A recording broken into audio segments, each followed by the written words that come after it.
पिछले 10 सालों में वो अर्थव्यवस्था 11वें से 5वें नंबर पे आई है और बहुत तीव्रता से जो है तीसरे नंबर की तरफ जा रही है। मैडम भी बोल रही थे कि जी 10 साल पहले ऐसे थे, 10 साल पहले ऐसा था। सर सिर्फ आंकड़ों से भारत आगे नहीं जाएगा।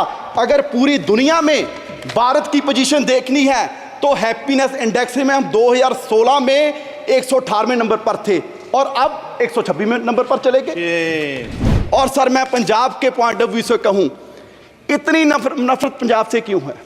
जिस पंजाब का बलिदान इतना बड़ा रहा कि देश को आजाद करवाने में भी हमारी 80% कुर्बानियां, और उसके बाद भी सर पंजाब के किसी गांव में जाइए, आपको कोई भी गांव में ऐसा नहीं मिलेगा कि जिस गांव में हमारे शहीद की मूर्ति ना हो, जिसने सरहद पर राखी करते अपनी जान कुर्बान दी। मैडम भी बोल रही थे कि जी 10 साल पहले ऐसे थे, 10 साल पहले ऐसा था। सर सिर्फ आंकड़ों से भारत आगे नहीं जाएगा। अगर पूरी दुनिया में भारत की पोजीशन देखनी है तो हैप्पीनेस इंडेक्स में हम 2016 में 118वें नंबर पर थे और अब 126वें नंबर पर चले गए। ग्लोबल हंगर में हम 111वें नंबर पर हैं 125 देशों में, और जिन हमारे जो पड़ोसी देश हैं जिनको हम मुल्क भी नहीं समझते हो, वो भी हमारे देश से आगे निकल रहे हैं। और सबसे हैरानी की बात सभापति जी आपको होगी, एक रिपोर्ट के एनवायरमेंटल परफॉर्मेंस इंडेक्स 180 देशों का सर्वे किया गया और बड़े दुख की बात है कि हम 180वें नंबर पर हैं। एक देश भी हमसे पीछे नहीं, और हम कह रहे हैं कि जी हम विश्व गुरु बनेंगे। सर सिर्फ बातों से विश्व गुरु नहीं बनेंगे। पूरे देश के हालात ये हैं कि 140 करोड़ की पॉपुलेशन में सिर्फ 4.25 करोड़ लोग हैं जिनकी सैलरी, जिनकी कमाई महीने की 25,000 से ज़्यादा है। आप सोचिए, जिनकी 25,000 से महीने की सैलरी कम है, क्या वो किस तरह का कोई सम्मानजनक जीवन वो व्यतीत कर रहे होंगे? यहाँ पर माननीय वित्त मंत्री जी ने बड़े गर्व से कितने बार पता नहीं कहा कि जी 85 करोड़ लोगों को हम राशन दे रहे हैं, 85 करोड़ लोगों को राशन दे रहे हैं।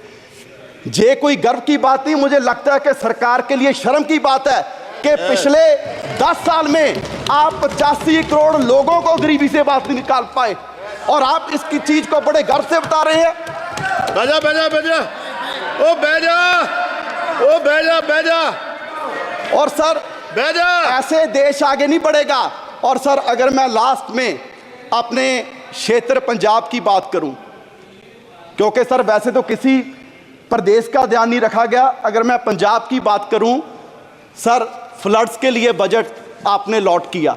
आपने कहा जी शाम में फ्लड्स आए, बिहार में फ्लड्स आए, उत्तराखंड में फ्लड्स आए, हिमाचल में फ्लड्स आए। क्या सर पंजाब देश का हिस्सा नहीं है? जो बारिश उत्तराखंड में हुई, हिमाचल में हुई, क्या वो पहाड़ों में रुक जाएगी? वो सारी बारिश का पानी पंजाब में आया और 1680 करोड़ का नुकसान पंजाब का हुआ। सर मैं उस समय इरिगेशन मिनिस्टर था, मैं तरन गया, मैं कपूरथला गया, मोहाली गया, रोपड़ गया, और हमारे वहां सर क्षेत्र में ऐसा माहौल बन गया कि 3 फुट मिट्टी चढ़ गई, और वहां मैं दावे से कह सकता हूं कि अगले 20 साल भी वहां खेती नहीं हो सकती। और सर 2 मिनट। और सर मैं पंजाब के पॉइंट ऑफ व्यू से कहूं, इतनी नफरत पंजाब से क्यों है?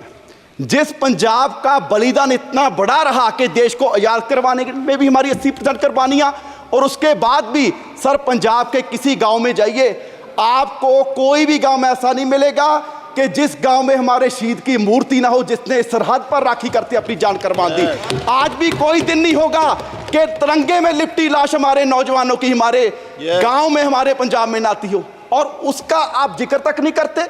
जिस बात के लिए आप कह रहे हैं कि जी देश आत्मनिर्भर हो गया, आत्मनिर्भर हो गया, आत्मनिर्भर करने में भी सबसे बड़ा योगदान हमारे किसानों का है। और वो कोई ऐसे नहीं हुआ, हमें मूल्य उतारना पड़ा, हमें अपना पानी बर्बाद कर लिया, हमें अपनी धरती बर्बाद कर ली। और पंजाब से कैंसर एक्सप्रेस ट्रेन जाती है सर राजस्थान, वो इसलिए जाती है क्योंकि देश का पेट भरने का काम पंजाब कर रहा है, और आप उसके लिए हमें दे क्या रहे हैं?